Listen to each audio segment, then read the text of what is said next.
Hola, ¿qué tal? Buenas tardes a todos. Les doy la bienvenida a esta que es la primera reunión de este preceptorship de tumores de cabeza y cuello organizados por la Asociación Argentina de Oncología.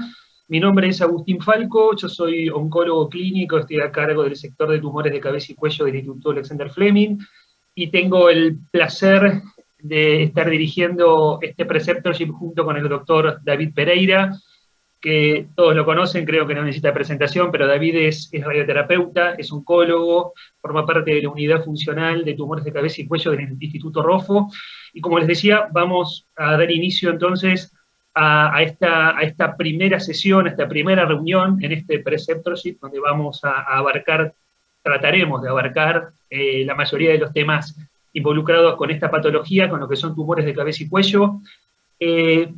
Sin mucho más preámbulo, la idea es ya dar inicio con las presentaciones para no demorarnos, y para mí es un placer presentar a la primer disertante, que tiene muchísima experiencia en el campo del cual nos va a hablar. Ella nos va a hablar de cáncer de cabeza y cuello con la epidemiología en Argentina, es la doctora Marta Vilensky. La doctora Vilensky es bióloga, es epidemióloga, es la jefa del Departamento de Epidemiología y Carcinogénesis Ambiental del Instituto Roffo, es la coordinadora del Comité de Ética en Investigación, es docente de la Universidad de Buenos Aires, de la Universidad Maimónides, como les decía, muchísima experiencia, es un placer contar con ella en esta primera reunión. Así que, Marta, todo tuyo, te escuchamos. Dale, gracias, buenas tardes a todos. Bueno, gracias por la convocatoria. Bueno, sin más voy a compartir pantalla, así ya podemos comenzar.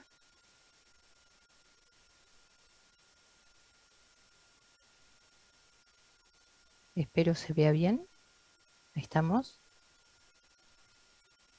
Bueno, en realidad primero vamos a posicionarnos en donde estamos con todos los tumores en general y remarcar nuevamente que el cáncer ya es la primera causa de muerte en muchos países de altos ingresos y va a ser la primera causa de muerte y de morbilidad y de mortalidad en las próximas décadas en todas las regiones del mundo, independientemente de los recursos. Pero vayamos específicamente a los tumores de cabeza y cuello tomados en forma conjunta, o sea, como un combo, y a nivel mundial los cánceres ocupan, este combo ocupan uno de los primeros lugares, sexto, séptimo, según como se considere. Las estimas de la incidencia, o sea, de los nuevos casos, es aproximadamente 800.000 casos por año, y las muertes aproximadamente 450.000. El tipo más histológico son los carcinomas escamosos. Lo que quiero remarcar a través de esta presentación es mostrarles la capacidad de variabilidad que tiene, tanto dentro de la distribución, a lo que hace a la distribución geográfica, como hace temporalmente, o sea, a lo largo del tiempo.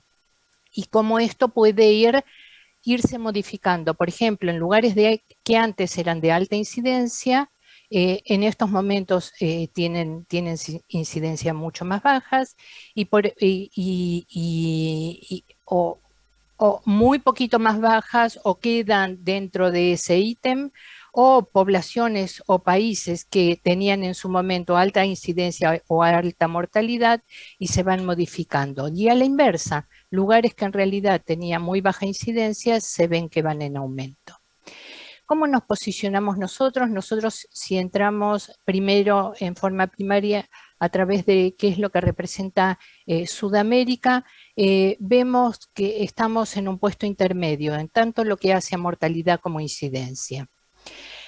Esto es justamente para remarcar esto que decía de la variabilidad geográfica, y vemos que las tasas de incidencia en Latinoamérica son distintas, lo que está en oscuro marcan tasas mayores y por ende la inversa, los claros son las menores. Lo que es importante es que dentro de la Argentina vemos que son tasas intermedias. Lo que tenemos que tener en cuenta es, por más que uno vea esta gráfica en la cual los colores son parecidos, las tasas de las que estamos hablando son muy distintas. O sea, el impacto hombre-mujer, la relación hombre-mujer varía mucho. Así como vemos esa distribución geográfica a nivel latinoamericano, lo vemos también dentro del país e inclusive dentro de una jurisdicción. Pero tengamos en cuenta una cosa, que el gran grupo cabeza y cuello está formado por un montón de subsidios anatómicos. ¿Y por qué es importante hacer esta referencia? Porque hay diferentes características epidemiológicas, etiológicas, tratamientos pronósticos, y por ende vamos a ir arrancando rápidamente con cavidad oral. Vemos que hay una distribución geográfica muy marcada, tanto para hombres como para mujeres. Vemos que nuestro país está bastante abajo, está dentro de las 20. Conocemos los factores de riesgo: tabaco, alcohol, dieta, mate, exposición ocupacional. Dentro de nuestro país no vemos el mascado de betel con la nuez de areca, pero hay países y poblaciones donde esto impacta de gran manera, y HPV que lo van a ver a posteriori. Con respecto a laringe, lo que vemos también es una distribución geográfica diferencial. La relación hombre-mujer es de 10:1 en nuestro país, y a nivel mundial es un poco más chica, pero igualmente se mantiene una relación bastante importante. Como vemos, si comparamos Sudamérica y donde estamos posicionados, estamos dentro de una media un poquitito más alta, tanto para mortalidad como para incidencia. Acá nuevamente les quiero mostrar esto como es la variabilidad geográfica. Ahora, lo que se va viendo a lo largo del tiempo, que es lo que les comentaba antes, que existe y se visualiza esta variación, cuando vemos la tendencia a partir del año 80, 2001 y continúa hoy en día, vemos para los hombres una pequeña disminución en forma significativa. Para las mujeres lo que vemos es queda en forma bastante lineal. Pero ojo, esto es lo que vemos en función de las tasas. ¿Qué es lo que pasa cuando nosotros vemos los números? Vemos que los números van aumentando, porque en una tasa justamente lo que tengo es mi numerador y mi denominador. En mi denominador está la población que cada vez va aumentando, y lo que vemos acá es el número que tenemos de muertos. ¿Por qué importa esto, diferenciarlo? Porque lo tenemos que ver desde una mirada de salud pública. Esto es lo que van a ver en los consultorios, esto es lo que se va a ver que le afecta a la población. Factores de riesgo para el laringe. Tabaco está más diferenciado y está más como desagregado con respecto a las variables tabáquicas. Con respecto al alcohol también. Y lo que tenemos que tener en cuenta es el efecto multiplicativo tabaco-alcohol.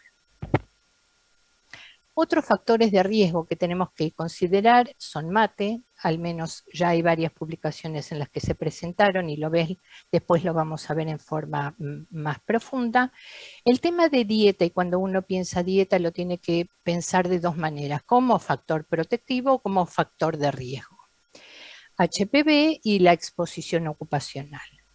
Nasofarinx, lo que vemos es que las tasas son muy bajas, tanto las de incidencia como mortalidad, y acá entran en juego otros factores de riesgo, como el virus Epstein-Barr, la dieta, exposición, alcohol y tabaco la tenemos clara, y distintas, por ejemplo, lo que se resalta acá es la agregación familiar. Orofaringe. Con orofaringe lo que pasa a nivel Argentina, la relación de las tasas es de 4:1, 4 hombres por una mujer. Como los factores de riesgo en consideración son un montón, y vamos a ir adentrándonos en ello. Número 1 es la higiene de la cavidad oral, y cuando hablamos de la higiene de la cavidad oral, una de las cosas que se vio en la bibliografía es con respecto a los buches orales que primariamente eran a base de alcohol, y se vio que había una relación riesgo cáncer de desarrollo.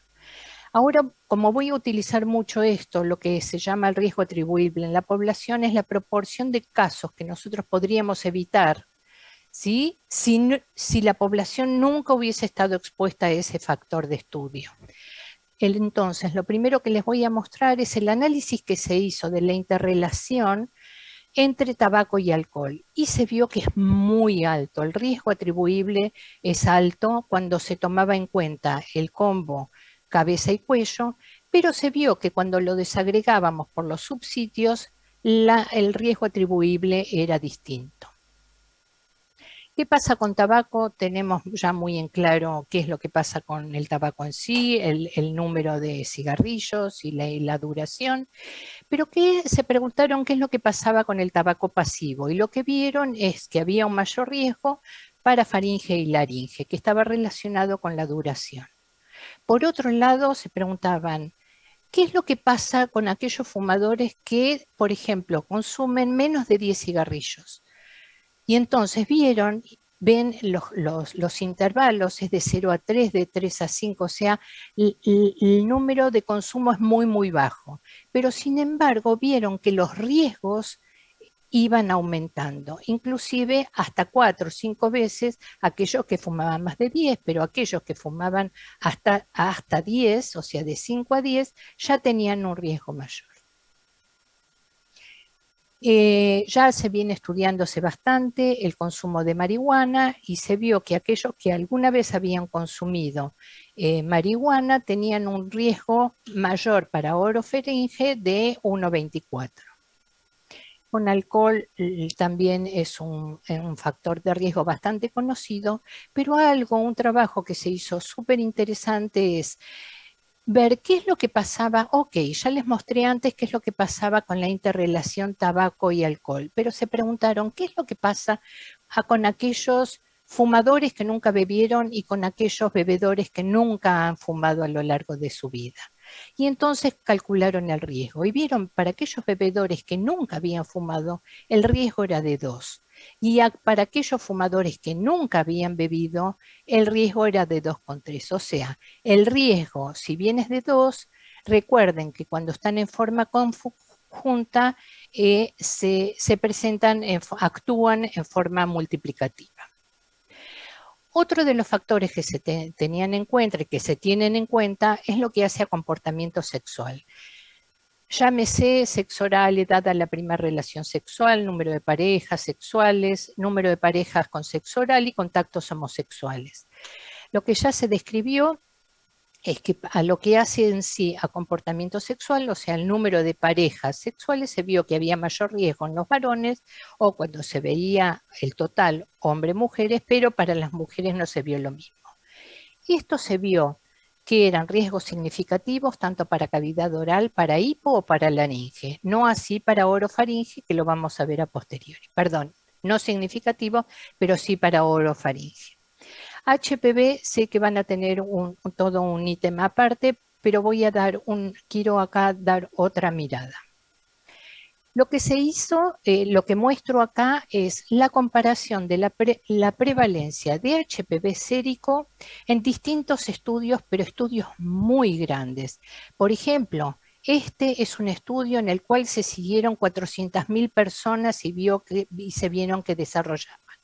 Y entonces, en estos tipos de estudios, en nosotros ROFO intervinimos, y lo que se vio es que la prevalencia era muy distinta según los estudios.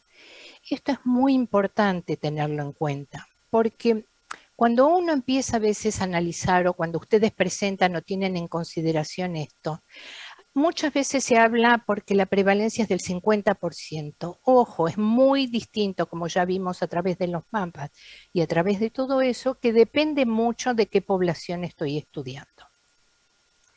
Inclusive, como les dije antes, a lo largo del tiempo. El estudio que les mostré antes era aproximadamente entre los 90 y pico hasta el 2005. Estos son estudios, es un estudio en el cual intervinimos y estamos interviniendo, que arrancó en el 2011. Y fíjense en cómo ha cambiado el porcentaje de lo que es la prevalencia. Nuestros pacientes ya el 35%. Tenía prevalencia de HPV-16.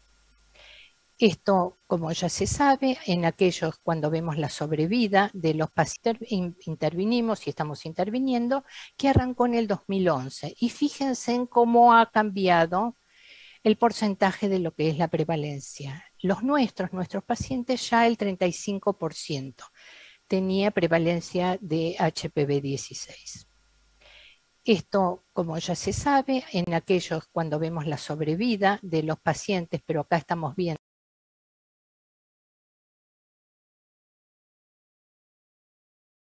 pacientes HPV positivos, la sobrevida es mayor. Pero no solo para los orofaringes, sino acá lo vemos, esta curva, en estas dos curvas que están arriba, la que la sobrevida es mejor, lo vemos tanto para orofaringes HPV positivos como para el resto de los tumores de cabeza y cuello HPV positivo. ¿Qué es lo que pasa con mate? Desde mate se viene estudiando ya desde hace un tiempo, se veía que había un mayor riesgo, pero no se tenía en claro qué es lo que pasaba, porque se estudió mate per se y se vio que no era ni promotor ni el que trabajaba como promotor. Entonces, lo que se analizó, esta es una monografía de la IARC en la que estudiaron en realidad todo tipo de bebidas, que es tanto bebidas, en realidad son bebidas calientes, donde bebidas calientes se considera mayor de 65 grados. Y se vio que actuaban como promotores tumorales, obviamente porque vieron que tenía una injuria térmica y que daba paso, daba lecho para que entraran e interactuaran otros carcinógenos. Por lo tanto, todas aquellas bebidas que eran ingeridas a mayor de 65 grados, incluyendo el mate, se fueron clasificados como probables carcinógenos para humanos, o sea, grupo 2A. ¿Qué es lo que pasa con la exposición ocupacional? En realidad es un ítem que no se tiene muchas veces en consideración. ¿Por qué? Porque el riesgo atribuible es relativamente bajo. Pero la característica que tiene es que en su mayor proporción puede ser evitable y por otro lado es prácticamente involuntaria. Y se vio que aquellos carcinógenos que ya eran descritos como tales, como factores de riesgo para pulmón, tenían el mismo comportamiento para laringe. Esto es para ocupaciones y veo que me queda muy poco tiempo, por lo tanto sigo adelante. Y lo que quiero mostrar es que se está haciendo mucho hincapié con lo que se está haciendo. Número uno, analizando, sobre todo con las inequidades sociales y el nivel socioeconómico. No por el hecho de ser pobre en sí, sino por el hecho de, en general, estar relacionado con bajo nivel de educación, trabajadores en ocupaciones menos calificadas y bajo ingreso en los hogares. Y particularmente nosotros estamos trabajando mucho con qué es lo que pasa con los delay. Los delay a lo largo de las distintas instancias, desde qué parte pertenece a un paciente, al delay al paciente, qué parte al sistema de salud, qué parte a los tratamientos, etcétera, etcétera. Bueno, traté de llegar a tiempo, así que aquí estoy. Bueno, Marta, muchísimas gracias. Muy, muy clara la exposición y aparte a tiempo impecable, como siempre.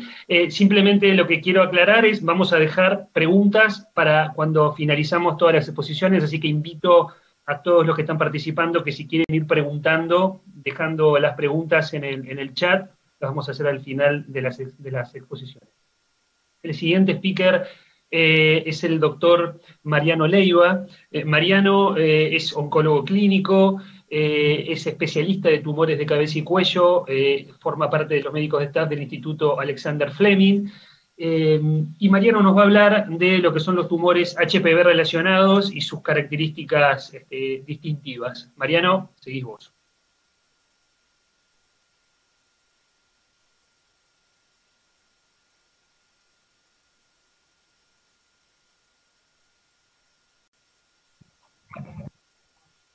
Estás muteado, Mariano, fíjate.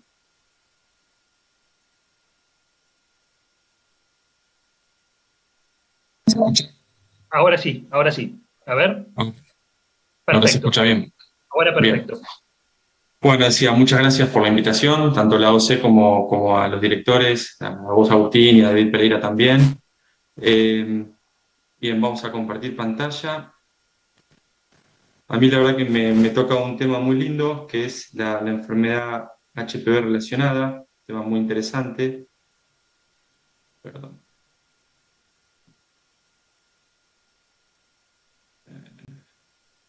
Ahí estamos. ¿Se ve bien? ¿Se ve bien la pantalla? Sí, se ve perfecto, Mariano, ¿eh? Perfecto, bueno. Entonces vamos empezando. Como una brevísima introducción, saber que la incidencia de los carcinomas de orofaringe está aumentando a nivel global y esto se debe particularmente al aumento de la incidencia de estos tumores HPV relacionados. En nuestro medio, en Argentina y en lo que son países en vías de desarrollo, subdesarrollados, la incidencia o la población HPV relacionada constituye aproximadamente un 50%, con diferencias de acuerdo a sectores y a distintos sistemas de salud. La población HPV positiva con tumores HPV positivos es distinto a lo tradicionalmente conocido, como ya sabemos, son pacientes más jóvenes que habitualmente no tienen el antecedente de ser fumadores, ni tampoco enolistas, y esta enfermedad tiene un marcador muy sencillo de evaluar, que es el P16, que se hace por inmunohistoquímica, y que es un indicador indirecto y fidedigno de que la carcinogénesis está mediada por HPV y además que tiene implicancias pronósticas, es un factor pronóstico independiente positivo, ¿verdad? Entonces, brevísimamente, ¿qué es el virus del HPV o qué tipo de virus es?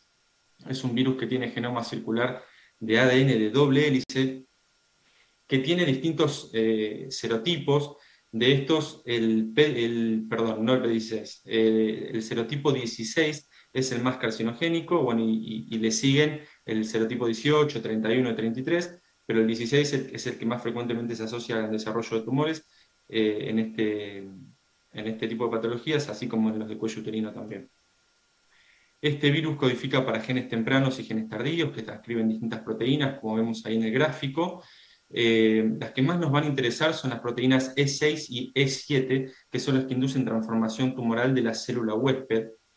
Acá vemos cómo ejercen su función estas dos proteínas E6 y E7 sobre dos genes supresores de tumores, las proteínas derivadas de estos genes, que son el P53 y la proteína del retinoblastoma. La proteína E6 se asocia al P53 degradándolo, mientras que la proteína E7 secuestra a la proteína del retinoblastoma y de esta forma impide que se una de igual estándar como son la PCR y la hibridación in situ, y además, como decíamos, el estatus de P16 positivo es un factor pronóstico independiente, positivo.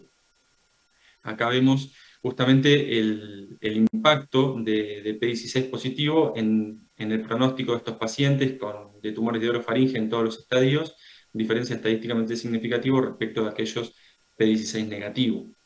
¿Y qué es el P16? Para tener claro, el P16 no es un producto viral, sino que es una proteína que es codificada por el gen supresor de tumores CDKN2A, actúa como supresor de tumor uniéndose al complejo ciclina D y quinasa dependiente ciclina 4 y 6.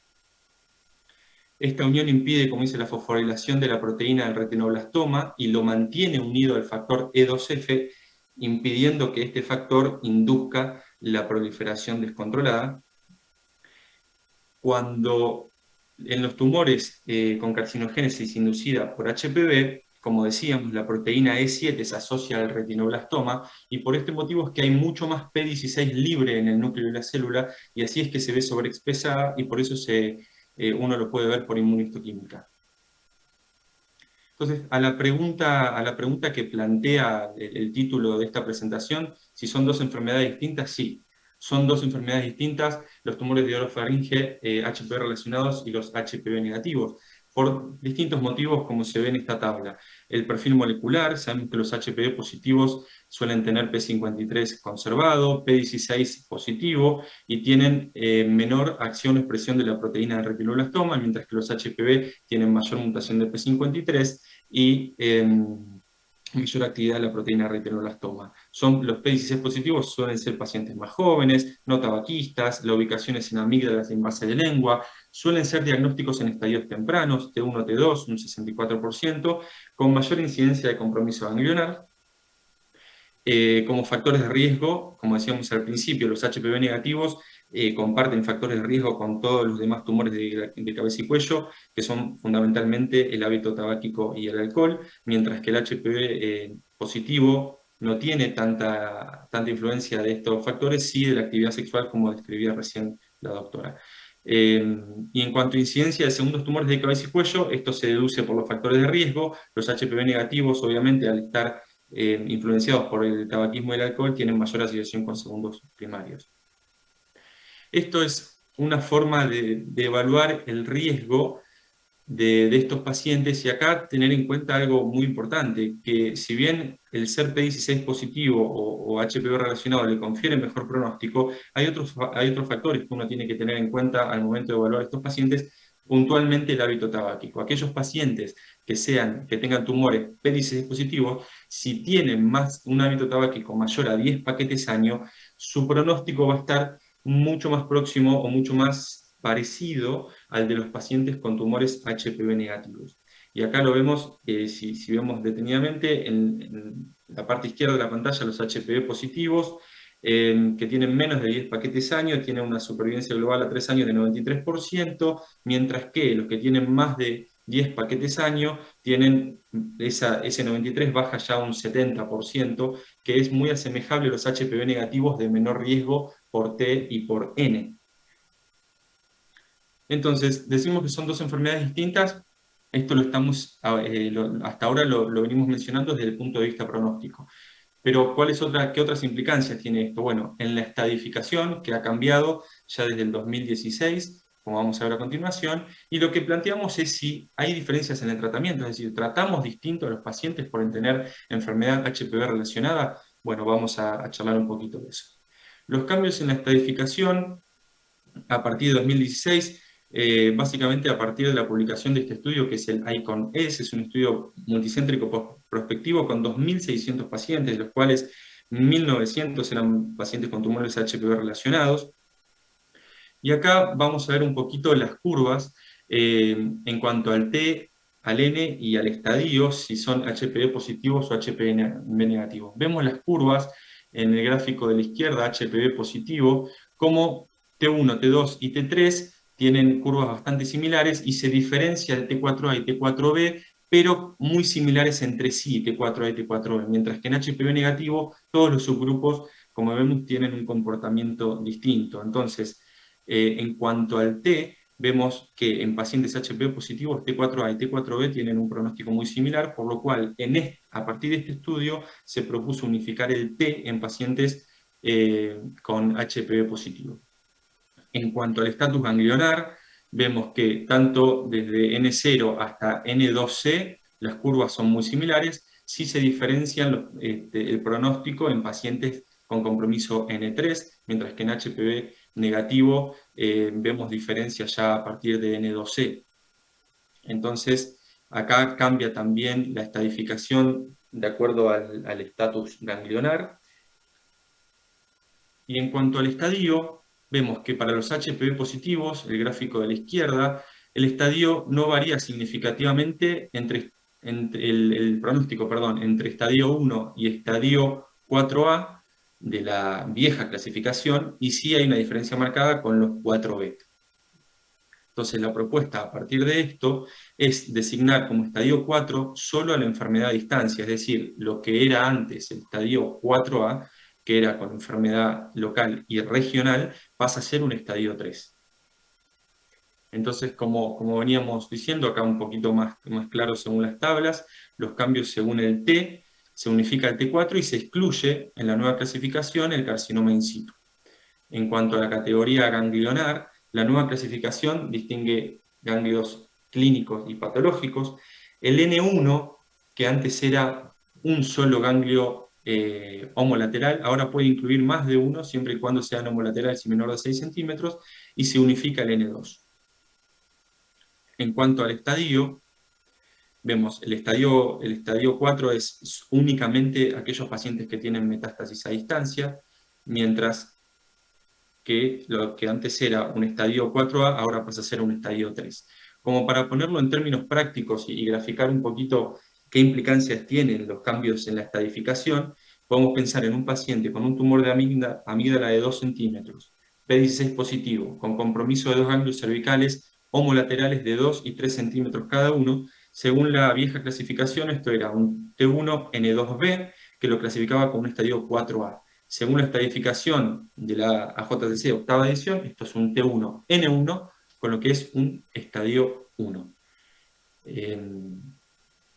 Y la segunda pregunta, y quizás la más importante para plantear, ¿cambia el tratamiento en estos pacientes? El estándar que conocemos hasta el momento es la radioterapia más cisplatino concurrente. El beneficio del agregado cisplatino en la radioterapia es claro desde hace mucho tiempo, pero también el agregado de toxicidad, y por eso surge la necesidad o la inquietud de ver si estos pacientes podemos desintensificar el tratamiento para ahorrarles toxicidad. Distintas estrategias se han planteado, como por ejemplo establecer grupos de mayor riesgo para enfermedad a distancia, es decir, qué paciente tiene mayor necesidad de incluir quimioterapia en el tratamiento primario, estrategias de inducción para luego ajustar la radioterapia según la respuesta, el desescalamiento de la dosis de radioterapia, desescalamiento de la quimioterapia, reemplazo de cisplatino por cetuximab o el rol de la inmunoterapia en el tratamiento primario de estos pacientes. Entonces, distintos esquemas de cisplatino en enfermedad HPV relacionada. Esto es un estudio retrospectivo que evaluó pacientes que fueron tratados de 2000 a 2012, 404 pacientes HPV positivos versus 255 HPV negativos, y evaluó la eficacia de cisplatino si hacían 300 miligramos metro, digamos, cumpliendo con los 3 ciclos del tratamiento estándar, o aquellos pacientes que hacían una dosis igual o menor a 200 miligramos metro total. Y acá vemos que en pacientes HPV positivo, las curvas son muy similares en aquellos pacientes que hacen más de 200 miligramos metro y aquellos que hacen 200 o menos miligramos metro. Esto plantea que pacientes con HPV positivo, uno podría, ante toxicidad, es lo que uno debería considerar, ante toxicidad considerable, ahorrarle el tercer ciclo de cisplatino. Mientras que en HPV negativo vemos que la diferencia sigue siendo estadísticamente significativa, con el beneficio de completar el esquema de cisplatino con los 3 ciclos.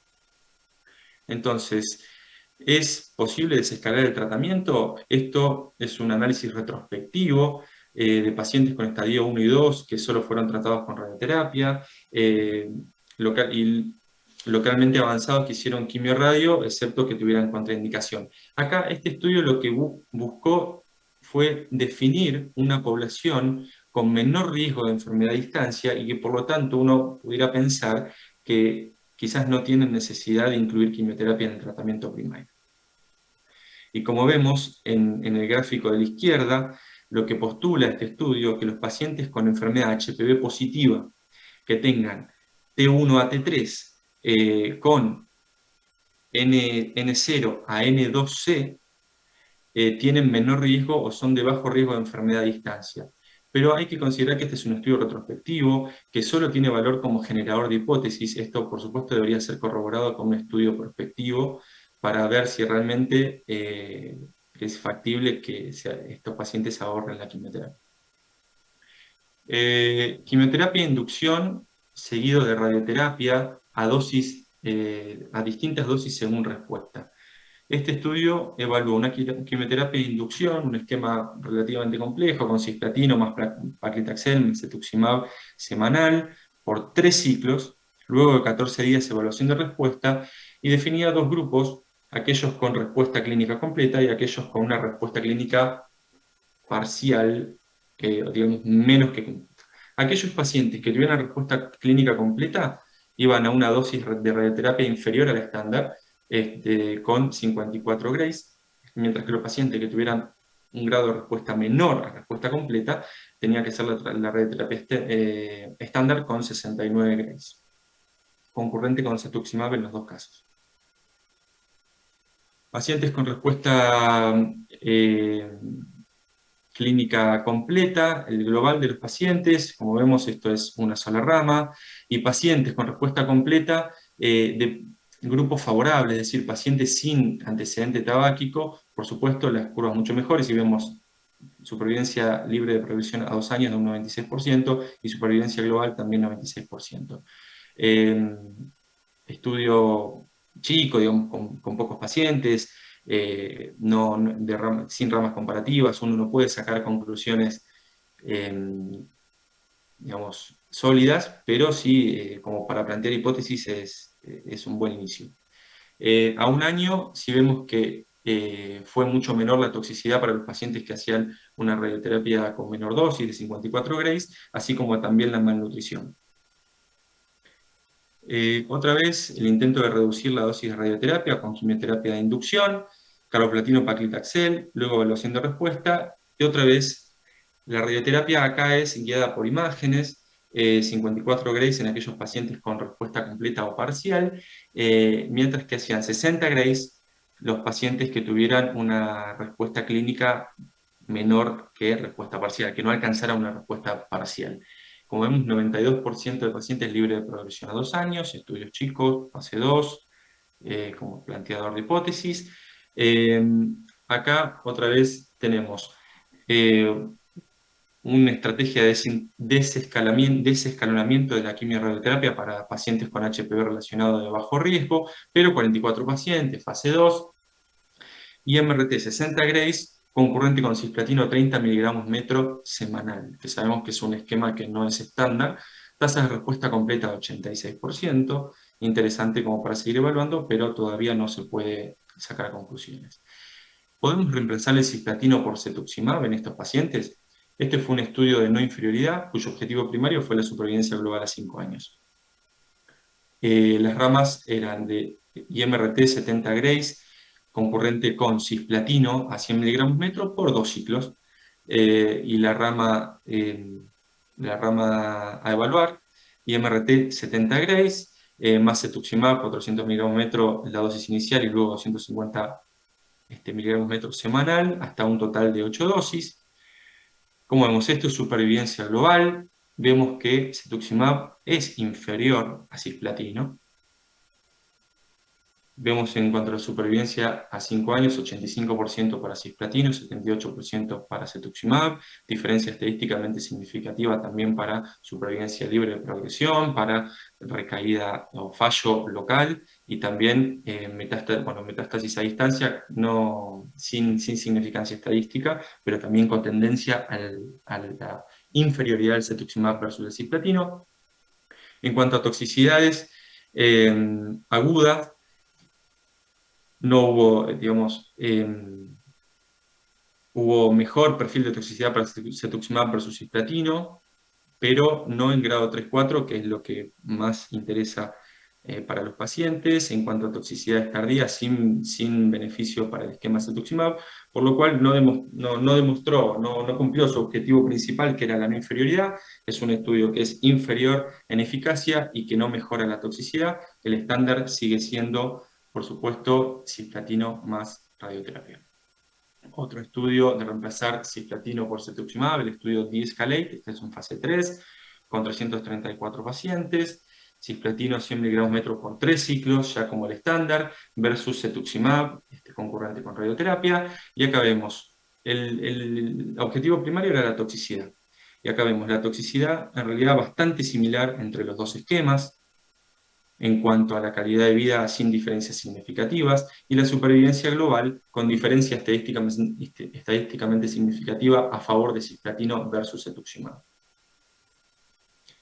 Otra vez, un estudio negativo, la toxicidad similar, es inferior en términos de eficacia, por lo cual el estándar sigue siendo la radioterapia concurrente con cisplatino, siempre que sea posible.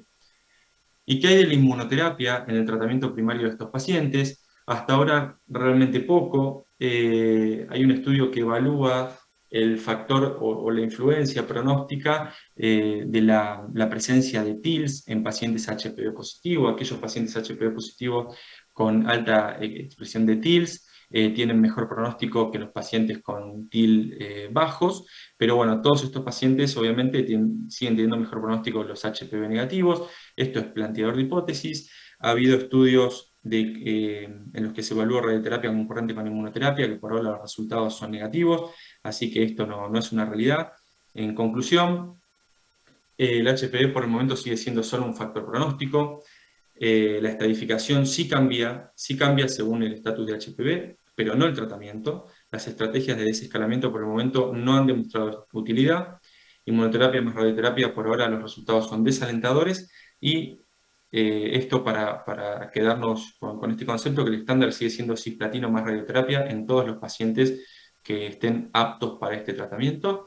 Así que muchas gracias nuevamente por la invitación y aguardo preguntas.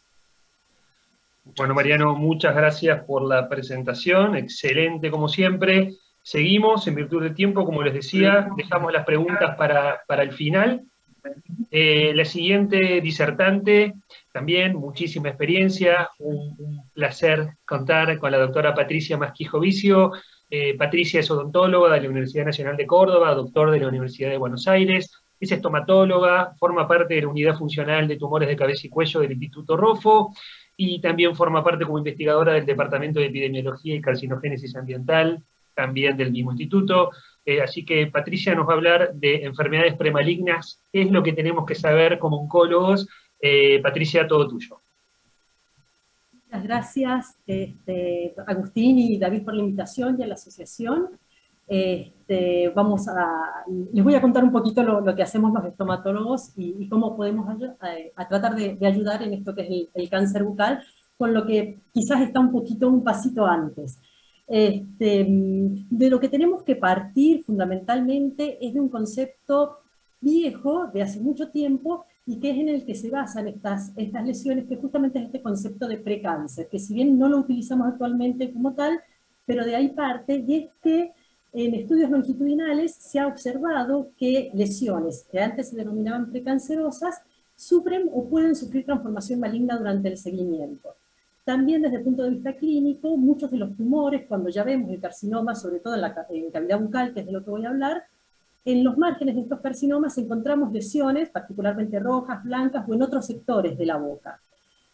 Cuando analizamos estas lesiones, que siempre tenemos que tener presente que hay que biopsiarlas, muchas veces encontramos alteraciones estructurales, morfológicas, citológicas, que también se pueden encontrar en las neoplasias, sin que estas lesiones presenten transformación o signos de invasión, y cada vez más estamos estudiando las alteraciones cromosómicas, genómicas, que conocemos en el carcinoma, y que en algunos casos en estas lesiones las podemos encontrar también.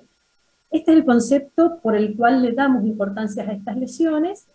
Lo que se decidió justamente con ese término de precáncer, que muchas veces se asociaba a un paso previo en la transformación maligna, es que hoy sabemos que este concepto no es necesario, o sea, no todos estos desórdenes van a transformarse. Por eso, desde el año 2007 se decidió denominarlos como desórdenes potencialmente malignos, porque tienen una posibilidad, que en realidad es estadística, de transformación. Y solamente se definen, la definición sigue siendo la misma, que es una lesión que tiene un riesgo elevado de transformación si lo comparamos con otra lesión que no forma parte, o bien con una zona de la mucosa sana. Por eso es que todas estas lesiones, estos términos de precáncer, de premaligno, de neoplasia, se sugiere desde el 2007 dejarlos de utilizar y englobarlos bajo este término. ¿Y qué hablamos clínicamente cuando hablamos de estas lesiones? De estas lesiones rojas y blancas que afectan en distintos sectores de la boca, y es a lo que nos dedicamos los que hacemos estomatología. En el año 2020, el año pasado, el grupo de la OMS, que se dedica para el trabajo de lo que es desórdenes potencialmente malignos y cáncer de boca, actualizó la clasificación. Es una clasificación que no sufre muchas variaciones en el tiempo, sí va tratando de definir mejor estas entidades, que como vamos a ver son a veces el diagnóstico es muy complejo. Tratarla de definir mejor, sí, de incluir algunas que siempre se discutían si tenían transformación o no, que son las lesiones liquenoides y la enfermedad de injerto contra huésped, sobre todo cuando da manifestaciones bucales, y eliminar algunas que ya en las cuales no hay evidencia, que antiguamente se creía que podían tener esta transformación, pero que hoy sabemos que no hay evidencia que soporten que estas lesiones se transformen. Las que están marcadas son de las que yo voy a hablar rápidamente, para cuando le revisen la boca a los pacientes, que son las que vemos en nuestro medio. Las otras, en realidad, no las voy a mencionar porque no las vemos. El primero de estos desórdenes potencialmente malignos, el más conocido, el que casi todo el mundo lo escuchó mencionar alguna vez, y que es el más frecuente también, es la leucoplasia, cuya definición no ha cambiado durante el transcurso del tiempo, pero es una definición bastante mala desde el punto de vista semántico, pero que todos sabemos a qué nos referimos. Que es una lesión predominantemente blanca, que no puede ser definida como otra entidad y que tiene un riesgo mayor de transformación maligna. Esta definición no es buena porque para eso yo tengo que hacer un diagnóstico diferencial de todas las lesiones blancas, estar segura que no son, realizar una biopsia para poder confirmarlo, y la verdad que el único factor etiológico que se acepta para la leucoplasia con esta definición es el uso de tabaco o el consumo de areca, que como mencionó Marta, en nuestro medio no es frecuente. ¿Cómo vemos esta leucoplasia que tiene riesgo de transformación?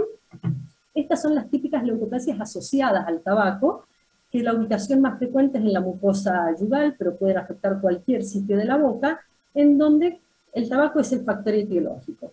Se clasifican clínicamente en dos grandes grupos, como lesiones homogéneas, cuando las lesiones son planas o ligeramente elevadas, manchas o queratosis, y cuando esas lesiones ya empiezan a tomar más relieve, son lesiones exofíticas, verrugosas, o bien van acompañadas de lesiones rojas, hablamos de estas lesiones o estas leucoplasias no homogéneas. Que desde el punto de vista clínico, las leucoplasias no homogéneas son las que presentan mayor riesgo de transformación. Otro desorden potencialmente maligno y relativamente nuevo, y que cada vez lo vamos tratando de definir mejor, es la leucoplasia verrugosa proliferativa. En la clasificación anterior, la del 2007, estaba agrupada dentro de las leucoplasias convencionales. Ahora ya se toma como una entidad distinta, y fundamentalmente porque no está asociada, es una entidad que no está asociada al tabaco, y que clínicamente es distinta e histológicamente es distinta. Es una entidad muy cambiante, que afecta a más de un sitio, generalmente afecta a mujeres, y que es una lesión que es realmente recidivante y que lo único que hace es crecer y extenderse por toda la mucosa bucal. Son de muy difícil manejo clínico. Y son estas lesiones que vemos, el sitio más frecuente, a diferencia de la leucoplasia asociada al tabaco, el sitio más frecuente de manifestarse en la boca es en la encía, en reborde y paladar, distinto al resto de los otros desórdenes, y son estas lesiones blancas, rojas, que empiezan como mancha, como vemos acá en los incisivos, y se van haciendo lesiones verrugosas, que a medida que vamos viendo a la paciente, estas lesiones se van extendiendo en la mucosa bucal. De los desórdenes potencialmente malignos, el menos frecuente, esto es a nivel mundial, es la eritroplasia, que se define como una lesión roja, que no puede ser definida como otra entidad. Es una mancha roja localizada en la boca, que no tiene origen inflamatorio ni traumático. Lo bueno que tiene la eritroplasia es que dentro de los desórdenes potencialmente malignos es el menos frecuente, pero el gran problema que tiene es que generalmente cuando hacemos un diagnóstico de eritroplasia, en el 90% de los casos estamos en presencia de una displasia severa o de un carcinoma in situ. O sea que cuando vemos una mancha roja, es muy probable que ya estemos más pensando en un carcinoma que en un desorden potencialmente maligno. Y el último de estos desórdenes que vemos en nuestro medio, y que tiene una diferencia con los anteriores, es el líquen plano bucal. La diferencia fundamental es que las anteriores son lesiones que afectan exclusivamente a la mucosa bucal. En cambio, el líquen es una enfermedad cutáneo-mucosa, crónica y de un componente inflamatorio. O sea que el paciente puede tener líquen en piel, puede tener líquen en otras mucosas, y líquen en la mucosa bucal. El líquen en la mucosa bucal y el líquen a nivel genital son los que tienen riesgo de transformación, no así el líquen cutáneo. Y la otra característica que tiene el líquen es que, si bien no conocemos su etiología, sabemos que tiene un componente inmunológico relacionado. Esto se ve por la presencia de un infiltrado inflamatorio que se encuentra localizado a nivel de la membrana yuxtaepitelial a la membrana basal, y que parecería estar actuando contra la capa de células basales del epitelio, sin poder determinar cuál es el antígeno que generaría esta reacción. La diferencia que tratamos de establecer entre el líquen y las lesiones liquenoides es que en las lesiones liquenoides generalmente podemos asociar un origen para esta reacción. Este origen es algún componente extraño en la boca que tienden a ser los materiales odontológicos, ya sea amalgama, coronas, implantes, alguna prótesis que desencadena estas lesiones liquenoides. O sea que le podemos encontrar una causa local, no así al líquen.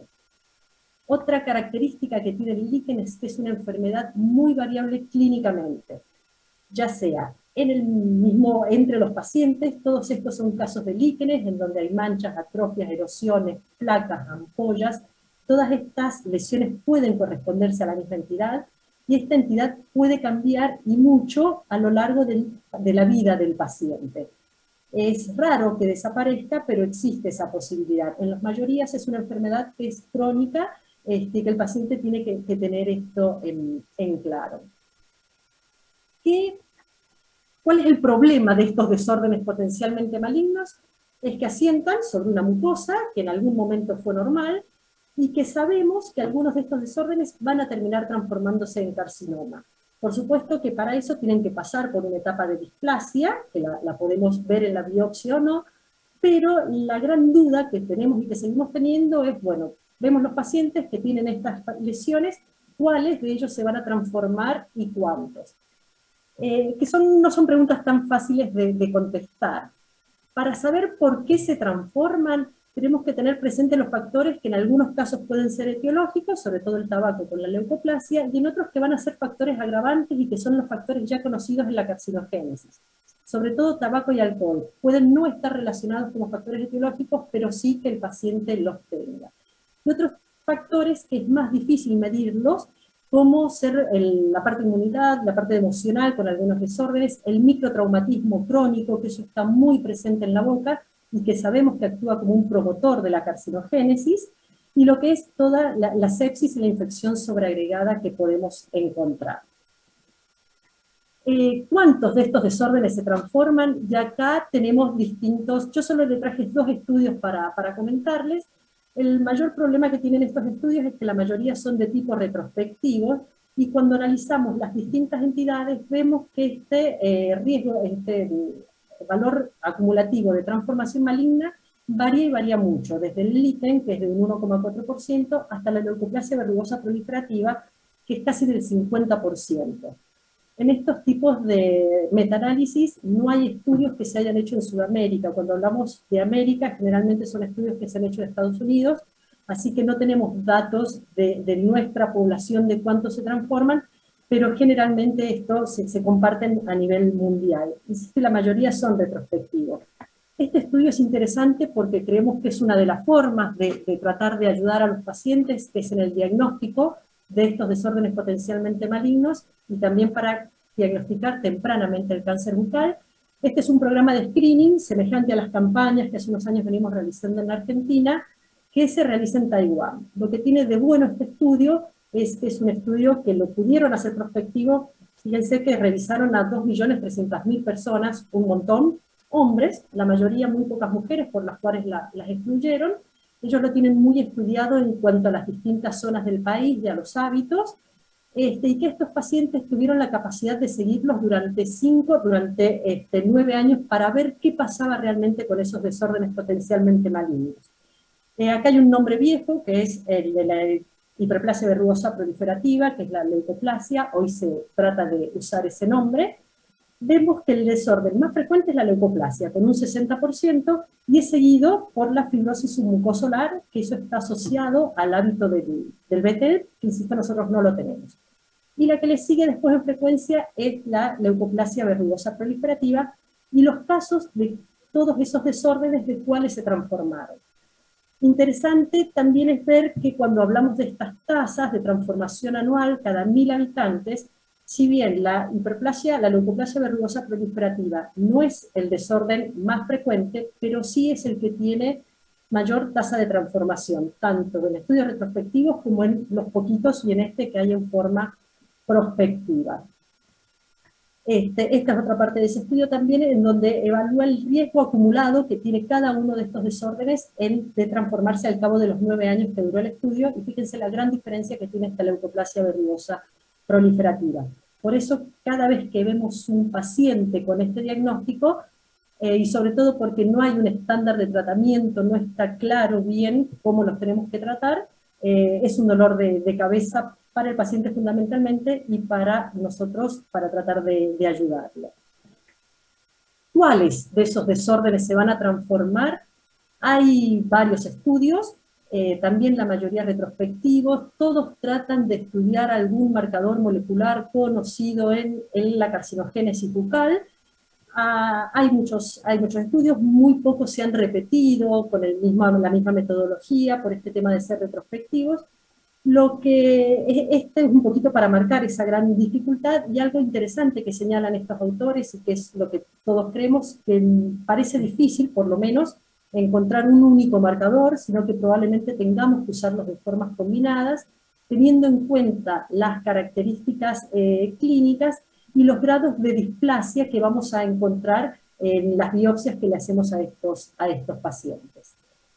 Y para poder terminar, para ir terminando, y respondiendo un poquito a la pregunta de qué tenemos que saber de estos desórdenes, que no todos van a sufrir transformación maligna. Es un concepto estadístico, algunos van a transformarse, pero ese porcentaje de transformación es distinto de acuerdo a cada una de estas patologías. Sabemos que hay factores que están relacionados con la carcinogénesis, que pueden estar relacionados con la aparición o con la transformación de estos desórdenes, pero también es cierto que muchos de los pacientes que terminan con transformación no fuman y no son consumidores de alcohol. Hasta el día de hoy no podemos predecir cuál se va a transformar y cuál no. Lo que sigue siendo más útil para el seguimiento y el control de estos pacientes es la biopsia, y sobre todo teniendo en cuenta la presencia de la displasia epitelial.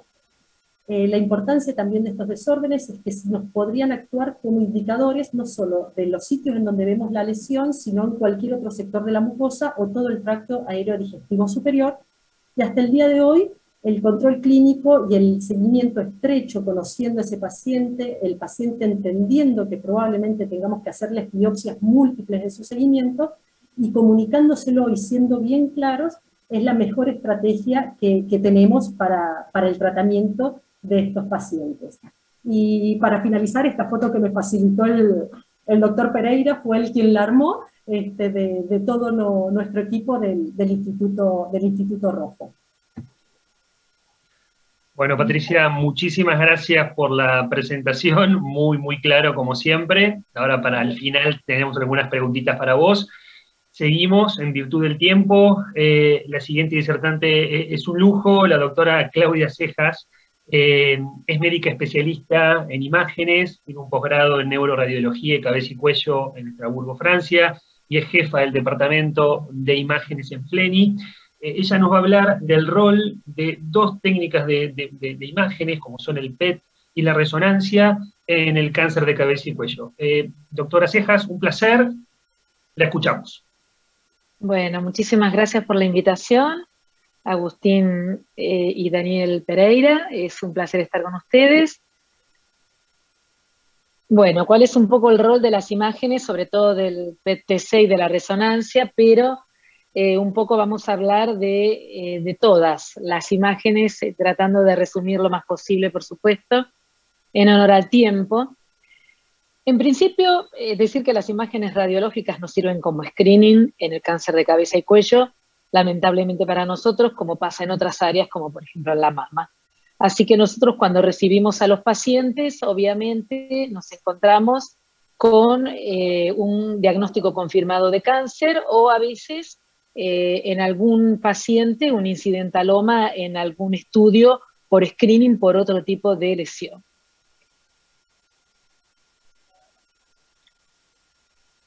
Por otro lado, ¿qué imágenes radiológicas contamos? La tomografía computada es uno de los mejores métodos que se tiene desde hace muchísimos años. Idealmente sería necesario utilizar dual energy, o sea, tomografía de doble energía, no hay en muchos lugares. La resonancia magnética con difusión está superando, ya lo vamos a ver. La TC con resonancia magnética y perfusión es otro de los métodos, si bien es el mismo método, pero con el uso de la perfusión. El ultrasonido sigue teniendo un rol, el PET-TC fundamental, sobre todo para el control postquirúrgico, y bueno, en muy pocos lados hay el PET-RM que tendría la misma función que el PET-TC. Vamos a ver un poco de cavidad oral, faringe-laringe, cavidad nasal y senos paranasales, y glándulas salivales, y un concepto de infiltración perineural, de carcinoma primario oculto, ganglios linfáticos, y el seguimiento post-tratamiento. ¿Qué es lo importante para nosotros en la cavidad oral? Nosotros siempre aconsejamos la resonancia magnética para hacer la estadificación inicial del cáncer oral. ¿Por qué? Porque son todas estructuras fundamentalmente de partes blandas, donde la tomografía no permite una buena diferenciación entre este tipo de tumores con las partes blandas que están adyacentes. Y sí hacer PET y FDG para estadios ya más adelantados, T3, T4. Por otro lado, bueno, en cada uno de los subsitios, ¿qué es lo que nosotros tenemos que saber y que tenemos que mostrar? En el caso de labios, el músculo, ver la infiltración, como vemos en este caso, del músculo buccinador, buscar el trígono retromolar, el rafe pterigomandibular. Siempre buscando los niveles 1 y 2 ganglionares. En el caso de piso de boca, otro de los subsitios, la mucosa a través de la línea media. Ver la línea media, el espacio submandibular, músculo ioglosimoideo, perículo neurovascular, y en el caso de el nervio craneal, B3. En el reborde alveolar, siempre buscar la mandíbula, el seno maxilar, el espacio masticador. En el caso de la mucosa yugal, el músculo buccinador, macetero y el maxilar. En el subsitio trígono retromolar, también aconsejamos la resonancia. Acá les traigo una tomografía donde hay un pequeño tumor, pero la resonancia es superior. Buscar la rama mandibular, los músculos constrictores de la orofaringe, B2, el espacio masticador, hacia anterior el reborde alveolar, hacia inferior la mandíbula y B3, y hacia superior el rafe pterigomandibular, hacia, ya pasando el rafe pterigomandibular, ya se va hacia el espacio masticador y el piso de boca. Y en el paladar duro, el seno maxilar, cavidad nasal y B2. En el caso de faringe, aquí ya se puede usar tanto RM como TC, depende de cada uno de los especialistas, tienen mayor preferencia por uno u otro. Sí es importante el estudio desde base de cráneo a clavícula, y sí es importante el estudio del tórax en una primera visión. Bueno, aquí vemos, por ejemplo, en este subsitio, en nasofaringe, es fundamental el estudio a través de resonancia magnética por la cercanía que tiene con la base de cráneo.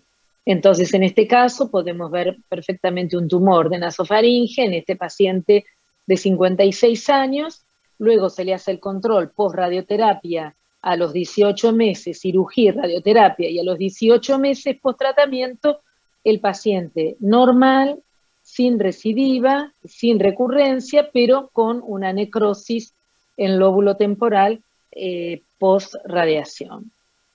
Con frecuencia vemos señal anormal que persiste en las secuencias de resonancia magnética, pero son hallazgos normales para nosotros, y no les ponemos ningún mote de recidiva tumoral. Dentro de la orofaringe, recordar, base de lengua, amígdalas palatinas, pared orofaringea posterior, paladar blando, los niveles ganglionares 2, 3 y retrofaringeos. Aquí vemos el caso de un paciente de 58 años con un escamoso de amígdala palatina, que fíjense qué bien que se ve en T2, por eso el valor de la resonancia. Es una lesión con una señal intermedia, cómo refuerza con el contraste. Fíjense en difusión, cómo se ve que es de señal intermedia, y en el mapa de ADC la hipointensidad por la caída en el mapa de ADC. Ya lo vamos a ver un poco mejor eso. En el caso del hipofaringe, particularmente, la TC es lo más difundido mundialmente en años. Luego apareció la resonancia magnética, hay lugares donde prefieren la resonancia magnética. Nosotros recomendamos la TC porque tenemos más experiencia en TC. Y siempre, bueno, buscar los subsitios, en el caso de la hipofaringe, hacia el esófago, la pared orofaringea posterior, la pared hipofaringea lateral y externa de los senos piriformes. Acá vemos un caso de un escamoso de seno piriforme y cómo se extiende al espacio paralaringio y prelaringio, y siempre buscar los M retrofaringios. En el caso de laringe, TC y resonancia magnética, siempre preferimos la TC, pero depende para qué. La resonancia magnética es de gran utilidad para la invasión del cartílago. Aquí es muy fácil poder ver en este tumor de supraglotis que se extendía a la glotis, donde vemos la invasión del cartílago. Pero este sector es muy dudoso. Si uno lo compara con el lado contralateral, decimos sí, tiene invasión. Pero con la resonancia magnética, fíjense lo que es el cartílago normal, y fíjense aquí el pericondrio, cómo se ve que está invadido, cómo realza con esta secuencia de resonancia magnética. Entonces ver los sitios de extensión en la laringe, el espacio preepiglótico, paraglótico, comisura anterior y posterior. Aquí en este caso un tumor de la supraglotis con invasión del espacio paraglótico y preepiglótico. Luego tenemos aquí en la glotis con invasión del espacio paraglótico y la comisura anterior, tener en cuenta, entonces espacios paraglóticos, comisuras anterior y posterior, cartílagos, los espacios extralaringeos. Y en este caso de subglotis, que ya es menos frecuente, como ustedes saben, mejor que nosotros, los tumores de subglotis, este es un transglótico, porque está afectando todas las áreas, pero siempre tener en cuenta la invasión de los cartílagos laringeos. En cuanto a la cavidad nasal y senos paranasales, también preferimos la resonancia magnética, tener en cuenta los sitios de extensión a órbita, fosa craneal anterior y base de cráneo, la invasión perineural. Por eso la resonancia magnética es superior. Bueno, los tipos de tumores que ustedes conocen mejor que nosotros, y a veces nos encontramos con estos tumores que creemos que son carcinomas, y en realidad este era un varón de 18 años que fue un tumor fibroso solitario, pero a veces las imágenes de resonancia magnética pueden asustar un poco. En el caso de las glándulas salivales, bueno, la ecografía es el primer método después de la evaluación clínica de un paciente con una lesión en una glándula submaxilar. La ecografía para nosotros es un método muy valioso. Aquí vemos una glándula submaxilar con un carcinoma adenoide quístico y luego vemos la misma lesión por resonancia magnética. Glándula salival, ecografía, resonancia magnética es lo más importante o lo mejor en las glándulas salivales.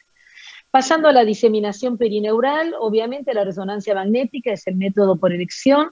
Los nervios más invadidos que encontramos, trigémino o facial, acá vamos a ver en una mujer de 35 años con un adenoide quístico de mucosa de paladar que invadió el quinto par. Aquí vemos el tumor, el primitivo, aquí vemos el nervio oftálmico, vemos aquí a nivel del cavum de Meckel ya un engrosamiento que es diferente al cavum de Meckel contralateral, con realce, postcontraste, y aquí en este corte coronal vemos el engrosamiento y realce postcontraste de B2 y de B3. Este paciente, que conoce muy bien el doctor Pereira, porque es un paciente de él, es un paciente que tuvo un melanoma en labio inferior y que 9 meses a posteriori de su tratamiento comienza con parestesias en la región periorbitaria, y nos encontramos a nivel del origen aparente del trigémino una lesión, también con invasión de todo el nervio trigémino y sus ramas. Aquí lo vemos en la cisterna, aquí vemos ya entrando al cavum de Meckel, aquí vemos en B2 ya donde termina el nervio infraorbitario, y aquí a nivel de B3 entrando en el canal dentario, y como veíamos los cambios de nervatorios en los músculos, los músculos del espacio del macetero y de los músculos pterigoideos, el espacio masticador. Y el N, luego pasamos al N. El N es un factor pronóstico independiente y particularmente se puede diagnosticar con cualquier método de imágenes. Acá les pongo ecografía. A mí la ecografía particularmente me encanta. Los que hacen tiroides usan muchísimo la ecografía para el diagnóstico, inclusive está indicado 48 horas antes de la cirugía para ver el N y para poder abordar, aparte de la glándula tiroides, el N a través de la ecografía. Aquí vemos un ganglio que es pequeño, mide 7-8 milímetros, que perdió el hilio, que tiene un aumento del diámetro anteroposterior, que aquí vemos otro donde al Doppler podemos ver que tiene una circulación anárquica. Normalmente en el Doppler vemos el hilio con la circulación entrando, saliendo del hilio, la vena de drenaje. Aquí vemos una circulación anárquica. Estos dos ganglios que vemos aquí son estos dos pequeños ganglios que se ven en tomografía y que quirúrgicamente fueron metástasis de carcinoma. Y fíjense, este era un carcinoma de laringe, y estos ganglios eran muy pequeños. Este ganglio mide 3-4 milímetros, este mide 5, 6, 7 milímetros como mucho. Entonces, realmente la ecografía como complemento pre-tratamiento es fundamental. Por supuesto, los ganglios grandes, 3-4 centímetros con necrosis, son muy sencillos de palpar y de ver. Y en el carcinoma HPV positivo es importante tener en cuenta que los ganglios muchas veces tienen una necrosis con una forma quística, que muchas veces en PET son visibles, pero otras veces en PET no son visibles. Por lo tanto, es fundamental la correlación de las imágenes de TC de PET. En el caso del carcinoma primario oculto, bueno, nos encontramos con un ganglio en el cuello. Si es un HPV positivo y es escamoso, tenemos que pensar que es de orofaringe. Esto lo saben muy bien ustedes. Y aquí sí, dos palabras del control post-tratamiento. El control post-tratamiento, apareció hace unos años el concepto de NIRADS, que son los criterios como están en mama el BIRADS o BIRADS, o están en hígado el LIRADS. Bueno, lo mismo apareció con tomografía y PET. Tanto tomografía con contraste como sin contraste. En realidad, lo ideal es que sea la tomografía con contraste, porque la tomografía sin contraste es muy pobre en el post-tratamiento. Si bien los estudios del NIRADS fueron realizados con y sin contraste, la recomendación sería el PET con FDG, por supuesto, y la tomografía con contraste. Lo resalto porque no se hace en todos los lugares. Lo común cuando uno pide una tomografía con PET es que se haga el PET con FDG, pero sin el contraste endovenoso. Entonces hay que remarcarlo y hay que pedirlo con contraste endovenoso para los tumores de cabeza y cuello, ¿no? Por supuesto. Bueno, y aquí tenemos los NIRADS. Lo importante de hacer el primer control a las 8 semanas post tratamiento, de 8 a 12 semanas post tratamiento, y luego seguir a los 6 meses con la TC, y luego seguir a los 6 meses con el PET y TC. Si todo es negativo, seguir solamente con TC. Ese es el NIRADS, no nos vamos a detener en eso. Aquí están del 1 al 4, cuando ya es una recurrencia conocida. Hay que tener en cuenta que cuando hay una discordancia entre PET y TC, la categoría asignada debe ser la más baja.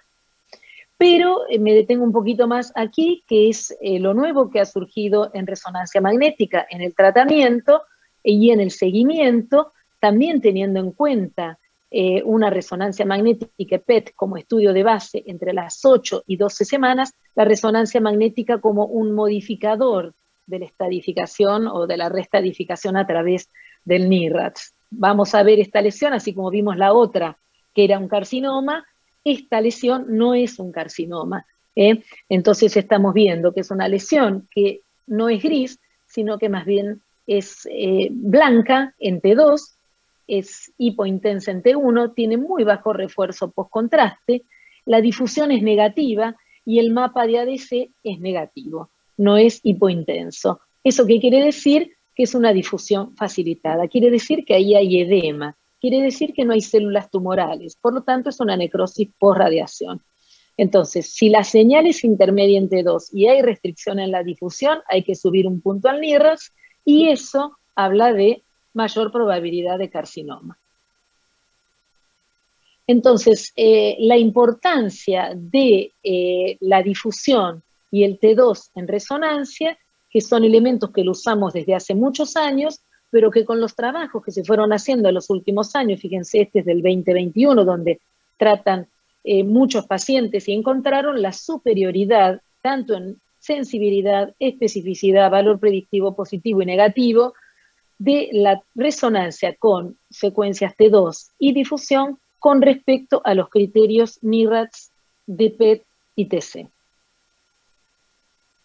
Entonces, como recomendaciones así generales que nosotros siempre tenemos en cuenta, porque todas las imágenes sirven y aportan algo, la TC es muy útil para el hueso cortical, para los cartílagos, nos gusta mucho en laringe, la resonancia magnética para todo lo que es orofaringe, senos paranasales, para la invasión perineural es fundamental, para la invasión temprana del cartílago es superior a la TC, la ecografía, glándulas y mayor sensibilidad para el N.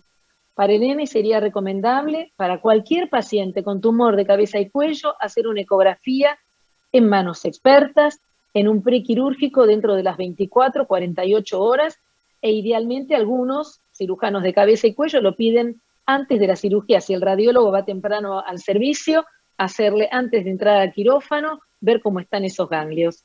Y el PET con FDG, con TC, con contraste en lo posible para los tumores localmente avanzados, para los tumores de hipofaringe, el tumor primario desconocido, tumor post-tratamiento. Y como, bueno, conclusión fundamental, el trabajo multidisciplinario es una necesidad para la atención personalizada de los pacientes con cáncer de cabeza y cuello. Creo que eso es la frase más importante para nosotros, es lo más importante, si no aprendemos muy poco, solamente de ver imágenes, si no trabajamos con ustedes. Muchas gracias y espero no haberme pasado mucho del tiempo. No, perfecto, doctora, muchísimas gracias por la presentación. Y en virtud del tiempo y continuando con lo que recién comentaba, la importancia del equipo multidisciplinario es el motivo de la próxima presentación a cargo del doctor Cristian Fuentes. Cristian es médico especialista en oncología clínica, es médico de planta del Hospital Oncológico Marie Curie en Capital Federal y forma parte de la unidad de tumores de cabeza y cuello. Cristian, muchísimas gracias por participar, te escuchamos. Hola, buenas noches, muchas gracias a Agustín y al doctor David Pereira por la invitación y a la asociación.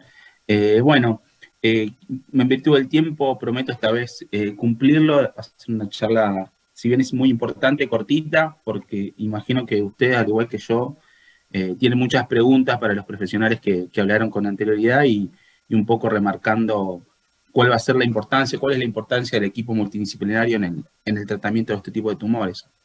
Los médicos oncólogos y los médicos que nos dedicamos a esta patología hemos ido aprendiendo y seguimos aprendiendo, como dijo la doctora recién, de la importancia del equipo multidisciplinario e interdisciplinario para el tratamiento y seguimiento y diagnóstico y todos los etcéteras que se merecen estos pacientes y un poco de cómo debemos desarrollarnos. Algunos datos que ya mostraron mis colegas anteriormente es que no es una patología extremadamente frecuente, pero los que nos dedicamos las vemos todos los días. Cristian, perdón, pero no se ve la pantalla, ¿eh? Ah, perdón, a ver. Claro, falta el PowerPoint. ¿Estás compartiendo? Eso. Ahí está perfecto. Perdón. Gracias. Perdón. El equipo multidisciplinario, con muchos etcétera, cirujano maxilofacial, radioterapeuta, oncólogo, cirujano plástico, dentista o periodontista, el estomatólogo, el enfermero especializado, la rehabilitación, la fonoaudióloga, el nutricionista, el patólogo, diagnóstico por imágenes, cuidados paliativos, tratamiento de adicciones, salud mental, terapista, servicio social, etcétera, agrego etcétera, porque si uno se pone a pensar, probablemente la gran mayoría de los personas que trabajan en una unidad de salud pueden participar o tienen algún papel en el tratamiento, seguimiento de estos pacientes.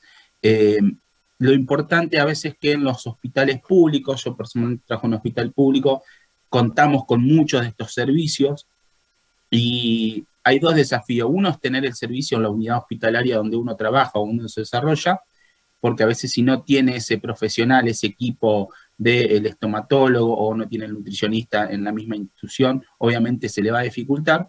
Y el segundo desafío, cuando uno tiene estas especialidades, es integrarlo. Es lo que más nos cuesta a los que armamos el equipo, de integrar las distintas especialidades, llegar a una reunión que estemos la gran mayoría de todos juntos en la reunión para charlar un paciente, pero a una medida que va desarrollando la actividad, va aprendiendo algunos trucos para ir integrándolos, teniendo en cuenta es que muchas veces uno invita a algunos de estos especialistas y al inicio está muy entusiasmado, y a medida que va pasando el tiempo ya se va perdiendo un poco el interés, y entonces hay que saber volver a invitarlo, a integrarlo, porque todos somos parte de un equipo que es extremadamente importante.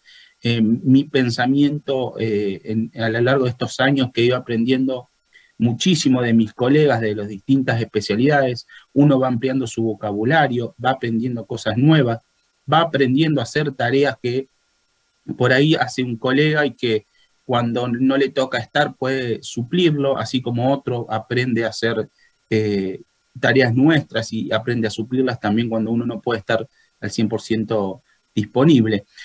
Ayuda mucho, por ejemplo, en nuestro hospital, tener un servicio de cirugía maxilofacial con médicos en formación, eso también da otro ímpetu, tener médicos que están con muchas ganas, con ganas de formarse, con ganas de interconsulta, con ganas de ellos de aprender de mí, yo de aprender de ellos, y eso va ayudando mucho a la integración del equipo multidisciplinario.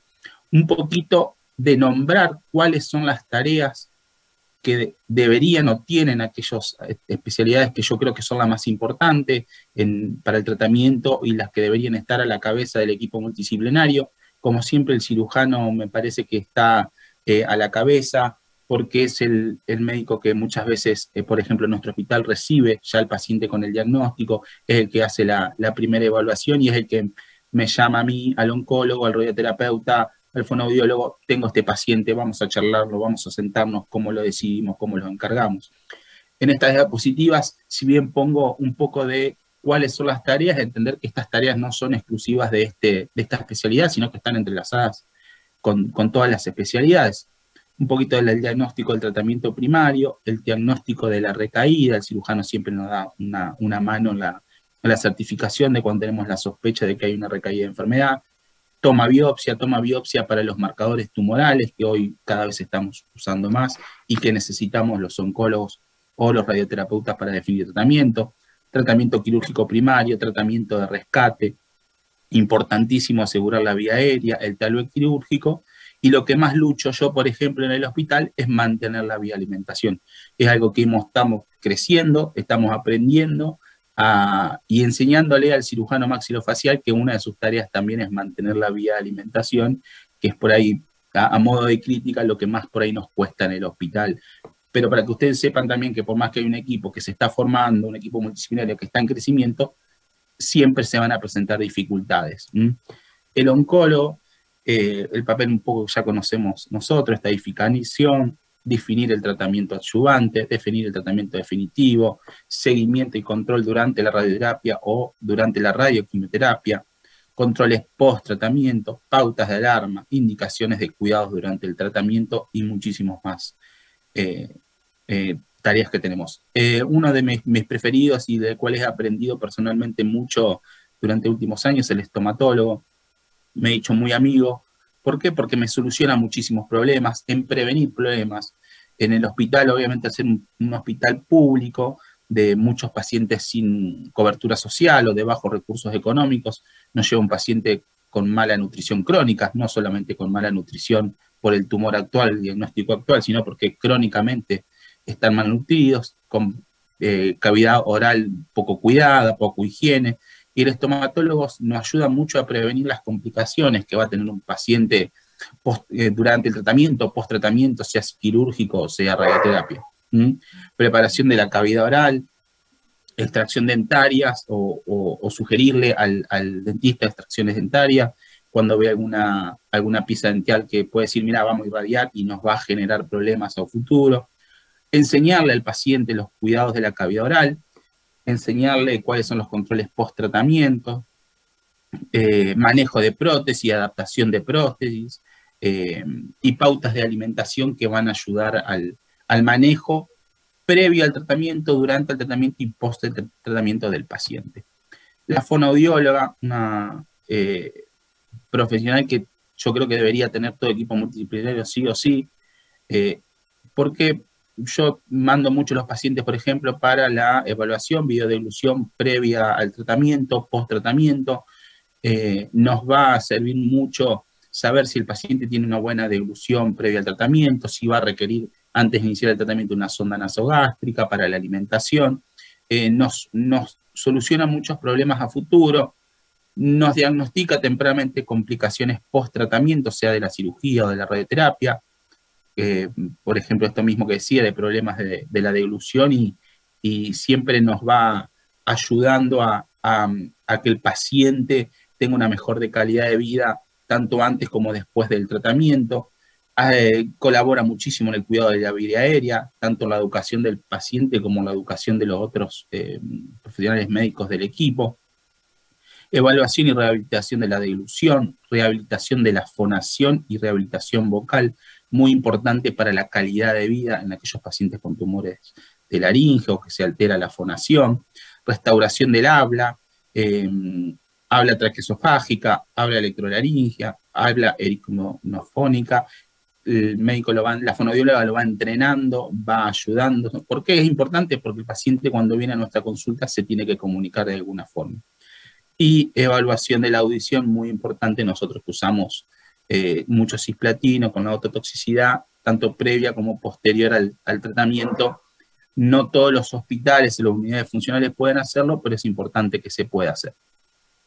Nutricionista, como decía antes, nosotros en el hospital recibimos muchos pacientes con una malnutrición crónica, entonces es importante que no solo por esta malnutrición aguda del diagnóstico actual, sino que el médico nutricionista también interviene en decir, bueno, qué complicaciones o cómo podemos ir mejorando el soporte nutricional de los pacientes, sea porque el paciente va a hacer un tratamiento con quimio-radioterapia, radioterapia o una cirugía. ¿Por qué? Porque una mala nutrición va a llevar a una mala cicatrización en una cirugía, la cicatrización se retarda o puede haber debridación de algún colgajo, eso hace que el paciente esté más tiempo en terapia o que haya una cirugía de rescate, y todo eso va retrasando los tratamientos de adyuvancia que después se pueden llegar a plantear. Entonces el nutricionista cumple un papel importante, saber que el nutricionista hay que mandar al paciente en una primera consulta, lo conocemos y lo mandamos al nutricionista, nunca va a estar de más. Encargado de la evaluación nutricional pretratamiento, soporte nutricional, educación en alimentación, importantísimo que eduquen al paciente en alimentación, mejora el estado nutricional, es un objetivo más que una tarea, y definir también y ayudar a la vía de alimentación. Para que el paciente, por más que coma por boca, o diga sí, puedo comer por boca, necesite una sonda, una gastrostomía, para aumentar el volumen calórico que necesitan ingerir. El nutricionista cumple un papel importantísimo. Personalmente, a modo de anécdota, en el hospital es por ahí lo que más nos cuesta, incluir el nutricionista en el equipo multidisciplinario, pero de a poquito lo estamos logrando. Hemos aprendido nosotros, y personalmente he aprendido mucho del nutricionista, qué indicar, a veces con un mensaje de WhatsApp, una llamada, porque él no está en el hospital, nos ayuda a resolver muchos problemas. Hemos aprendido a empezar ya alimentaciones para los pacientes y hasta que el nutricionista logra verlo.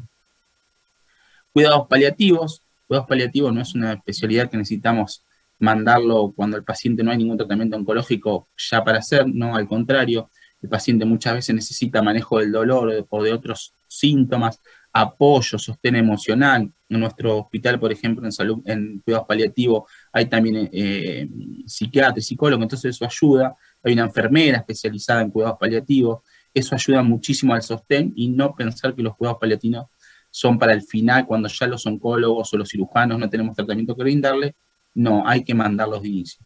Importantísimo, tratamientos de las adicciones, habitualmente se encarga el equipo de salud mental. Como contaban mis colegas anteriormente, muchos de estos pacientes, sobre todo mayores de edad, vienen con tabaquismo, enolismo de larga data. Entonces sabemos que los pacientes que siguen fumando, los tratamientos son menos efectivos, entonces hay que aconsejarlos a dejar de fumar o a dejar de beber alcohol. Es un proceso largo, no es un proceso que va a la consulta una sola vez a salud mental y el problema está resuelto, pero siempre la consulta tiene que ser temprana. Un poquito ya para ir terminando, puse 3 trabajitos que evaluaron la tarea del equipo multidisciplinario en la definición de tratamientos de estos pacientes. El primero es un estudio de Austria, hecho en Viena. Respectivamente evaluaron qué impacto tenían las reuniones del equipo multidisciplinario en definir el tratamiento. Se evaluaron 132 pacientes en 39 reuniones del equipo multidisciplinario. Había un plan preterapéutico y un plan terapéutico post-reunión. Lo que se llegó a la conclusión es que en el 30% de estos pacientes se detectaron cambios luego de la reunión del equipo multidisciplinario, y en 20 de estos pacientes los cambios fueron mayores en la conducta terapéutica. Los cambios más frecuentes se daban cuando el médico remitente era un oncólogo, o sea, el oncólogo o el radioterapeuta habían tomado sola la decisión. Cuando el equipo multidisciplinario se reunía, era más frecuente que se cambiara la indicación. Más frecuente, bueno, en histología escamosa, fue lo que menos cambios terapéuticos necesitó. Y lo importante es que la compliance de esta decisión tomada en el equipo multidisciplinario fue del 84% para todos los pacientes y del 70% para aquellos pacientes con cambios en la recomendación de tratamiento. Como conclusión, las reuniones del equipo multidisciplinario cambiaron el manejo en 1/3 de los pacientes. Importantísimo, podemos ver que 1 de cada 3 pacientes, cuando se reúne en equipo, puede cambiar la decisión terapéutica. Otro estudio similar es un review de varios estudios donde se evaluaba también la tarea del equipo multidisciplinario. Se revisó la literatura entre el 2000 y el 2015 para justificar que el equipo multidisciplinario tenía mejores estrategias que las decisiones individuales, y obviamente teniendo decisiones individuales basadas en las guías internacionales. ¿Qué demostró esto? Que había reducción del tiempo del tratamiento cuando había un equipo multidisciplinario y se obtenían mejores resultados. Había un aumento de la integración con otros equipos y otras especialidades. Se identificaban claramente las actividades de cada especialista y las metas de tratamiento. Hubo un aumento en la curva de aprendizaje, tanto para los oncólogos, radioterapeutas y cirujanos. Hubo una mayor adherencia a las guías locales e internacionales, independientemente del país que fuera el estudio. Hubo un aumento en la satisfacción del paciente con los resultados obtenidos, y hubo cambios en la interpretación de las imágenes y de las conductas terapéuticas. Lo más importante, reduce el tiempo del tratamiento. El tiempo que el paciente accede al tratamiento se ve bastante reducido. Y el último estudio, también evaluando 726 casos de cáncer de cabeza y cuello en Australia, entre el 1996 y 2008, pacientes evaluados por un equipo multidisciplinario y pacientes no evaluados por un equipo multidisciplinario. Se comparó sobrevida, manejos y resultados. El 54% de los pacientes estaban manejados por un equipo multidisciplinario y 331 no. Si podemos ver, hay casi un 50 y 50 de pacientes manejados por decisiones personales, si bien guiadas por las guías internacionales, de profesionales aisladamente.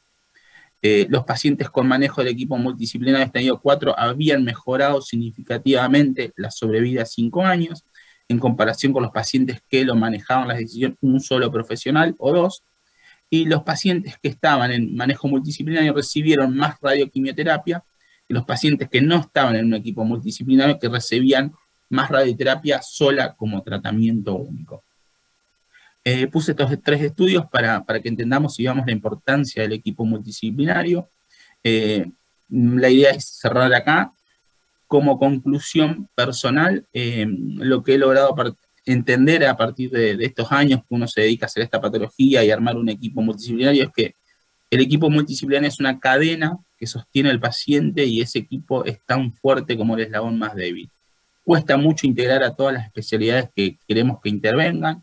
Como les decía antes, muchas veces algún médico se entusiasma al inicio y luego se va perdiendo el interés y hay que volver a entusiasmarlo y hacerle entender del rol importante que cumple dentro de este equipo. Todos son importantes, no creo que ninguno se destaque y todos necesitamos de todos para que el paciente tenga mejores resultados. Así que para ir cerrando, yo personalmente seguramente tengo muchas preguntas para los colegas que hablaron antes, así que les agradezco mucho por haberme escuchado. Muchas gracias, Cristian, por la presentación, excelente, también muy claro, ¿no? La importancia del equipo multidisciplinario, lo repetimos en cada reunión que hacemos, y lo que cuesta, vos lo dejaste muy, muy claro en tu presentación, lo que cuesta mantener las reuniones, lo que cuesta armar las reuniones, no es un problema de Argentina, sino que es de toda Latinoamérica y tenemos que pelear para eso, porque claramente la evolución de los pacientes cambia. Estamos muy justos con el tiempo, así que tenemos algunas preguntas así muy, muy puntuales. Invito a quien quiera preguntar, me interrumpa y pregunte. Yo tengo algunas, vamos a empezar un poco en orden. Mariano, vos dejaste muy, muy claro, ¿no? El rol del HPV en la carcinogénesis, es un factor pronóstico y no predictivo, no cambia el tratamiento. La pregunta puntual de tu práctica es: ¿a qué pacientes vos evaluás HPV? ¿A qué pacientes le pedís el P16? ¿Le pedís a todos los pacientes con carcinoma escamoso? ¿Cómo es tu práctica habitual? Sí, la verdad que todos los pacientes con tumores de orofaringe escamosos deberían tener la evaluación de P16. Si bien, como decíamos, no tiene implicancias en la terapéutica hoy, quizás dentro de un tiempo haya evidencia que nos permita modificar algo, pero hoy no la hay. Pero sí, para el valor pronóstico, tener un mayor conocimiento de la enfermedad, si tenemos la posibilidad de hacerlo, y como decía, el P16 por inmunohistoquímica es sencillo, es económico, debería ser factible, digamos, en forma generalizada. Yo creo que todos los pacientes con tumores escamosos de orofaringe deberían tener el P16. Perfecto. Y ya terminando... Sí, pues sí. David habla. David, ¿cómo andás? Perdón que he estado callado, pero bueno, ha sido un día un poco especial. Nada, un comentario con respecto a la determinación de P16, porque hay, digamos, una presentación extremadamente frecuente hoy del cáncer de orofaringe HPV relacionado, que es el primario oculto, que por definición, cuando uno le hace HPV positivo, se transforma instantáneamente en un carcinoma de orofaringe. Y esa es una presentación extremadamente frecuente de las orofaringes HPV relacionadas, el paciente que viene con una adenopatía laterocervical y no tiene evidencia del tumor primario. En esos pacientes es mandatorio hacer la determinación de HPV y Epstein-Barr. David, y aprovechando que estás vos preguntando, te pregunto yo a vos. En un paciente con un primario oculto, pero que tiene una evaluación ganglionar P16 positiva, Epstein-Barr negativo, ¿vos cambiás el campo radiante? O sea, ¿el paciente se trata como una orofaringe o irradiás la faringe completa? Es una excelente pregunta, porque más allá de la determinación del P16 que te define, digamos, un T0 en lo que sea, la determinación, digamos, la búsqueda del primario es importante porque te puede cambiar el tratamiento radiante. Y te doy un ejemplo de esto. Si vos tenés una enopatía, suponete nivel 2, de 3 centímetros, la biopsia es positiva por un HPV positivo, si ese paciente tiene un tumor limitado a la amígdala, ese paciente, la amígdala, digamos, está bien lateralizado, ese paciente vos lo puedes tratar unilateral. O sea, le tenés que tratar el cuello ipsilateral solamente. O sea, el cuello contralateral vos se lo podés omitir. Si es un tumor de base de lengua, aún en tumores muy chicos, incluso en tumores de 5 milímetros, el riesgo de compromiso del cuello contralateral es del 25%. Globalmente para los T1, T2 de base de lengua. Para los T1, T2 de amígdala, el riesgo de compromiso contralateral es menos del 4%. Entonces, la búsqueda del primario realmente es importante porque te cambia el tratamiento. Distinta es la situación que tengas un tumor voluminoso con extensa adherencia a los planos periganglionares, o esos pacientes para el viejo N3, digamos el N3 de la clasificación de AJCC7, esos tienen indicación de tratar el cuello contralateral. Pero la amígdala sola, con un ganglio, digamos, con una cantidad de ganglios limitadas al cuello ipsilateral, esos pacientes uno lo puede tratar ipsilateral. Y eso te baja considerablemente la toxicidad aguda y a largo plazo. Y es uno de los principales concerns en el tratamiento de las orofanitis HPV relacionadas. Así que nosotros en esos pacientes insistimos con la búsqueda del primario, que a veces uno le mete el dedo dentro de la boca y le encuentra el primario. A veces es una cuestión de expertise, digamos, al momento de buscar el primario. Pero es una excelente pregunta. Y es algo de todos los días. Sí, sí, y esto es algo que pone más en énfasis lo que acabamos de decir, ¿no? La importancia del equipo multidisciplinario. Como estas cosas a veces no es solamente para el oncólogo hacer la notita y mandar a hacer radioterapia, sino estar en contacto con el radioterapeuta y todas las especialidades, porque estas son las cosas relevantes. Seguimos con las preguntas. Patricia, te voy a hacer es una pregunta doble. Ten en cuenta que nosotros estamos aprendiendo mucho de vos, somos todos clínicos. Básicamente la pregunta tiene que ver con, vos hablaste perfecto de estos desórdenes con un potencial maligno. ¿Qué situaciones clínicas del examen físico a vos te llevan a biopsiar una lesión? Bien. Y la segunda pregunta tiene que ver con, vos hablaste muy bien de los factores de riesgo y este tema, este término que por antiguo no deja de ser importante, ¿no? Lo que es la carcinogénesis de campo y los segundos primarios. La pregunta es, ¿juega algún rol la quimioprevención? Hay 1000 sustancias estudiadas, desde vitaminas hasta diferentes cosas. ¿Hay algún rol de esto? ¿Hay alguna sustancia que podamos utilizar como para prevenir la aparición de estas lesiones? Eso, y qué lesiones son las que, o qué detalles clínicos te llevan a biopsiar una lesión.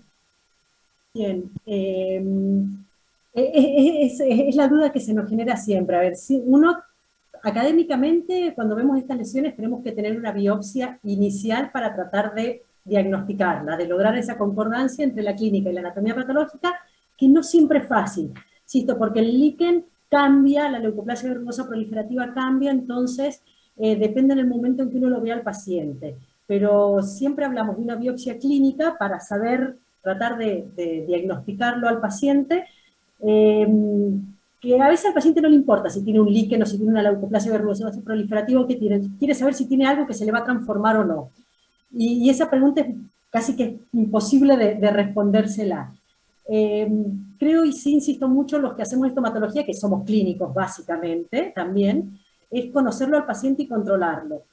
Uno lo va conociendo y va viendo cómo son las lesiones, así como hay lesiones que son muy estables en el tiempo, hay lesiones que yo lo veo al paciente hoy, lo veo dentro de 3 semanas y es otra boca, otra lesión, y que ahí influyen estos factores, algunos que conocemos, el trauma, el tabaco, y otros que no. Se habla mucho, sobre todo en el líquen, de la asociación del aspecto emocional, del control de la diabetes, de la hipertensión, de la hepatitis, de otros factores que van más allá del cáncer de cabeza y cuello que pueden afectar a estas lesiones. Incluso enfermedades tiroideas que pueden estar relacionadas con la aparición de estos desórdenes, entonces necesitamos mucho de ese control. Una vez que lo conozco al paciente, siempre decimos, si la lesión es blanca y es mancha, hablamos de una relativa tranquilidad. Cualquier cosa que me cambie, que haga que esa mancha queratinice, se lastime, aparezca una úlcera, una ampolla, o vea una lesión nueva, la biopsiamos. Tengo pacientes a los cuales le he hecho una biopsia y pacientes a los cuales los he biopsiado cada 3 meses. Eso es de conocerlo al paciente y por eso insistimos muchísimo. Y la estomatología argentina empezó en el Curí con el doctor Díaz y el doctor Grimpan en el seguimiento del paciente. Hay que seguirlo y conocerlo. Y con respecto a la quimioprevención, no tenemos una sustancia. La verdad, uno trata de controlar mucho la inflamación inflamación local, que no tenemos todavía definido bien cuál es el rol. Sí en el líquen, porque en su etiología está este componente inflamatorio para tratar de controlarlo, sabiendo que no lo vamos a curar con el sentido de que desaparezca la lesión. La verdad que de las sustancias que hay descritas, ahora creo que hay algunos protocolos que están probando con algo de inmunoterapia que yo no me animo ni me considero capaz, pero todavía no están los resultados, los más que están esperan que van a estar recién a fines del año que viene y del 2024, pero no hay una sustancia que nos evite la transformación. Básicamente porque aparte tampoco sabemos cuál es el que se va a transformar. Entonces, darle una sustancia que no sabemos si evita la transformación a una lesión que realmente no sabemos si se va a transformar desde el punto de vista práctico no tenemos respuesta. Sí de controlar los factores que sabemos, sí. Tratar de vitaminas se han usado, sí. No hacen mal, tampoco hacen que desaparezca. Pero bueno, a veces nos ayudan. Y le ayudan mucho al paciente. Excelente, excelente, Patricia, muchas gracias. Sí, ¿te puedo hacer una pregunta? Obvio. Sí. Un poco para Mariano y David. ¿Qué recomendación, Mariano, aquellos pacientes con HPV positivo de orofaringe? Nosotros nos pasa mucho en el hospital que le hacemos la inducción por la demora que tiene el inicio de la radioterapia y tienen respuesta completa por imágenes, incluso con PET, luego de 2 o 3 ciclos de TPF. Y ahí me ha pasado personalmente la lucha con el radioterapeuta de lo irradio o no lo irradio, no querer irradiarlo porque no tenía evidencia de enfermedad ni por PET. ¿Qué recomendación tenés vos ante estas situaciones? Y David también lo mismo. Un valiente, Sí. Perdón que me meta, pero un valiente. Sí, me pasó 2 veces este año, por eso hago la consulta. Muy bien. Sí, la verdad que me imagino que no es un escenario muy frecuente, pero digamos, yo lo consideraría dentro de la intención de desescalar el tratamiento, que todavía no hay evidencia para eso. Yo creo que el paciente tendría que hacer radioterapia. Obviamente, en el contexto que vos contás, radioterapia sola, no sería necesario asociarlo con hacer concurrencia con ningún agente sistémico, pero la radioterapia en el campo comprometido inicialmente para consolidar el tratamiento, creo que no tenemos ninguna evidencia ni nada como para evitarla. Un par de comentarios. Digamos, la no indicación de radioterapia es bizarro, no tiene ningún sentido. Hay un viejo trabajo de cáncer de laringe tratado con ¿cómo se llama esto? Con TIP, con paclitaxel, ifoplatino, hace 1000 años, un estudio de, bueno, no me acuerdo cómo se llama esta mujer. Es el único estudio, digamos, que se intentó hacer sin radioterapia en un cáncer de cabeza y cuello localmente avanzado. Un problema, si digamos, la inducción, tengamos en cuenta que no es completamente un estándar. En el ROFO la hacemos, y ustedes lo saben muy bien, en pacientes seleccionados, nosotros hacemos el TAC-324, o sea, TPF por 3, seguido de radioterapia carbo-platino, que era el TAC-324. Pero volviendo al tema de la radioterapia, un problema que a veces tenemos nosotros cuando nos vienen pacientes de afuera, fueron pretratados, y este año tuvimos varios del interior del país que habían sido pretratados, el problema es si no tiene buenas imágenes de inicio. Yo trabajo hace muchos años en equipos multidisciplinarios, no solamente en el hospital, sino la red de conocidos míos cirujanos ya me conocen, y yo veo al paciente antes de que les hagan cualquier cosa. Y esto es fundamental, porque hoy la radioterapia es extremadamente precisa, y si ustedes quieren delinear un volumen correcto, ustedes tienen que saber dónde estaba el tumor primario. Si el paciente llega post inducción con respuesta completa, y lo único que tengo es una tomografía sin contraste, y Claudia nos habló extensamente del valor de las imágenes, y en un momento dijo, una tomografía sin contraste no sirve para nada en cabeza y cuello. Y bueno, lo que uno termina haciendo, que no es lo correcto, es haciendo grandes campos de radioterapia, digamos, delineando volúmenes gigantes, intentando cubrir dónde podría estar el tumor, y eso es un problema en términos de toxicidad aguda, y lo que es peor, un problema en términos de toxicidad a largo plazo. Así que la evaluación inicial en el seno de un equipo multidisciplinario también es central desde ese lado. Yo, como radioterapeuta, para diseñar el volumen, necesito saber dónde estaba la lesión inicial, con fotos, con cámara, habiendo revisado al paciente, más las imágenes correctas. Una vez que está hecha la quimio, no hay vuelta atrás. Perdí el dato de las imágenes, mis volúmenes de tratamiento son Dios sabrá qué. Perfecto, David, muchas gracias. Estamos medio justo con el tiempo, pero quería hacerle una pregunta a la doctora Cejas, que lo dejó muy en claro en su presentación, pero algo que vemos bastante frecuentemente en la práctica es el timing, ¿no? Con el PET post-tratamiento para evaluar. No sé si me gustaría que aclare un poquito eso. ¿En qué momento realizar el PET post-tratamiento del tumor, ¿no? Tratamiento primario del tumor? Sí, bueno, la recomendación de la literatura es hacer la primera imagen de línea de base entre las 8 y las 12 semanas. Eso sería como lo ideal. Y luego, si eso es negativo, ya pasar a los 6 meses después de ese PET-TC. Pero ya en ese caso, si es negativo, hacer también un PET-TC, donde se pueda ver bien el tórax. Si esos dos estudios ya son negativos, ya no sería necesario volver a hacer un PET. Ya se puede hacer a los 6 meses un control solamente con una TC, con contraste siempre de cuello. Si ya tiene 2 PET, el inicial y el de 6 meses negativo, el otro, que ya sería a los 6 meses del segundo control, ya debiera ser una TC de cuello. Y luego, si ese fuera negativo, a los 12 meses, una TC de cuello y de tórax. Excelente. Ya no sería necesario hacer un PET. Continuar con PET. Sí, claro. O sea que lo que sí también es interesante que si son tumores que inicialmente tuvieron compromiso o estuvieron en las cercanías de base de cráneo, además de hacer el control con PET-TC, los primeros, hacer también con resonancia para ver la infiltración perineural, ¿no? Perfecto, clarísimo, doctora, muchas gracias.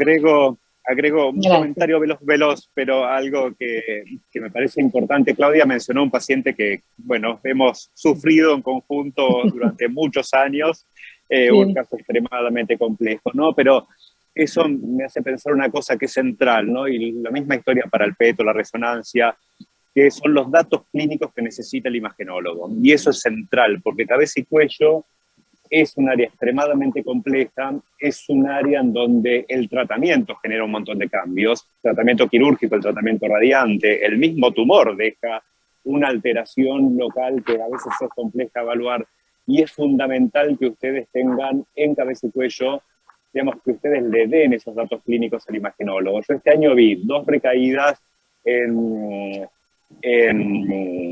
¿cómo se llama esto? En seno cavernoso, digamos, clínicamente era bien claro, y las 2 imágenes que eran claras, el imagenólogo no había puesto nada, no lo había visto. Obviamente, digamos, cada imagenólogo también tiene su expertise, y eso es real, ¿no? Y a veces, cabeza y cuello, bueno, es un área un poco más compleja, pero tal vez, si yo pensaba eso, en 2 casos, si el tipo hubiera tenido un dato clínico, a lo mejor hubiera podido, digamos, diagnosticar esa recaída. Y eso es central, Lo mismo al momento de pedir un PET, qué tratamiento hizo, cuándo, en qué momento, eso es central para que el imagenólogo pueda ver realmente las cosas de forma correcta. Sí, es fundamental, si no hay muchos errores. De todas maneras, no hay mucha gente que le apasione cabeza y cuello. Es otro problema que tenemos en imágenes, ¿eh? Hay muchos neuroradiólogos que les encanta el cerebro, después están los que les encanta la columna, neuromuscular, o sea, hay áreas que son como exquisitas que les encanta, y cabeza y cuello es un área que no es de las más amadas. Entonces, eso también hay errores muchas veces por falta de experiencia. Lamentablemente en nuestra especialidad eso pasa mucho. Pero sí, David, te agradezco el concepto, porque para nosotros es fundamental saber qué tuvo el paciente, qué tratamiento tuvo para poder hacer esa interpretación. Y si nos llaman por teléfono, no sé, somos más felices que nos hacemos amigos para toda la vida. Muchas gracias. Estamos muy justos con el tiempo, pero no puedo perder la oportunidad de hacerle esta pregunta a Marta, que si hay una persona que me puede responder esto es ella. Marta, nosotros presentamos de Fleming nuestros números de porcentaje de orofaringes HPV positivas. Tenemos 71% de nuestras orofaringes son HPV positivas, son P16 positivas. Claramente, siempre repetimos lo mismo, Fleming no es representativo de Argentina por diferentes situaciones que conocemos. Entonces la pregunta es, por eso digo que si hay alguien que tiene el dato sos vos, ¿hay algún dato de ustedes, de su grupo de trabajo del ROFO, qué porcentaje tienen de orofaringes HPV relacionadas? Sí, yo creo que va a ser más bajo que lo que presentamos nosotros, pero no sé si ustedes tienen algún aproximado. Mira, en la presentación hice algo, nosotros está subiendo, viene subiendo, y en el último tiempo va llegando al 50, por ahí me van a decir que ya ha modificado porque no tengo los datos últimos. Sí, es importante tener una mirada crítica con respecto a... Si vos estás en el FLENI, eso es lo que le pasa a tu pacientela. Por lo tanto, eso es lo que vos tenés que atender y eso es lo que tenés que mirar. Y eso es lo que le pasa a cada una de las instituciones en las cuales ve. ¿Por qué? Porque nosotros, por ejemplo, yo no puedo decir que es Cava, a pesar de que el ROFO está en Cava, porque el 60% o más de nuestra población viene de provincia de Buenos Aires. O sea, sí puedo hablar de lo que le pasa a la pacientela del ROFO, pero no puedo hablar ni de Cava ni de nada en especial. Así que eso es lo que estamos viendo, que hay obviamente un aumento.